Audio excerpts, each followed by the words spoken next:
తిరుపతి జిల్లా సచివేడు నియోజకవర్గం వడదేపాలెం మండలానికి సంబంధించిన డ్వాక్రా రుణాల సొమ్ము 10,63,342 దుర్వినియోగం కేసులో వైఎస్ఆర్ క్రాంతి పథకం కోఆర్డినేటర్ పుల్లయ్యను పోలీసు అధికారులు అరెస్ట్ చేసి గురువారం సచివేడు సర్కిల్ ఇన్స్పెక్టర్ కార్యాలయంలో సీఐ దివాకర్ రెడ్డి, వరదయ్యపాలెం ఎస్ఐ ప్రతాప్ ఆధ్వర్యంలో నిందితుడిని మీడియా ముందు ప్రవేశపెట్టారు.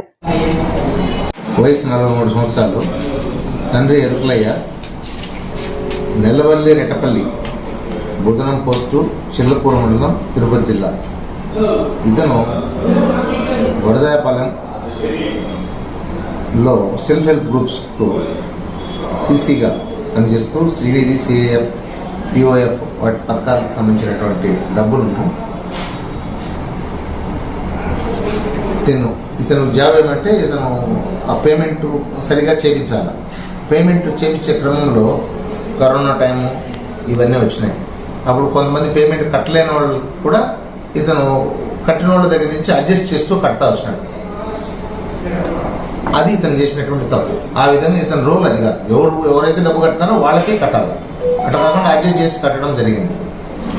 ఈ కేసుకు సంబంధించినటువంటి వెలుగు డబ్బులు, ఈ సెల్ఫ్ హెల్ప్ గ్రూప్ డబ్బులన్నీ కూడా దుర్వినియోగమైన ఆయన పెద్ద ఎత్తున జరిగి ఏపీఎం వీళ్ళందరి మీద అలిగేషన్ వచ్చి బ్యాంకర్స్ తోనూ అందరితో ఫ్రాడ్ జరిగిందనేటువంటి విషయం ఎప్పుడైతే వెలుగులోకి వచ్చిందో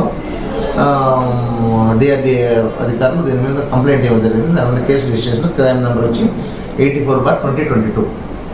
అప్పట్లో ఇది పెద్ద సంచలనం జరిగింది వరదపాలెం మండలంలో. ఇప్పుడు ఆ కేసులో కొంతమంది ముద్దాయిలను అరెస్ట్ చేయాల్సిన అరెస్ట్ చేయాల్సిన పెండింగ్లో ఉన్న ముద్దాయిల్లో ఈయన ఒకరు.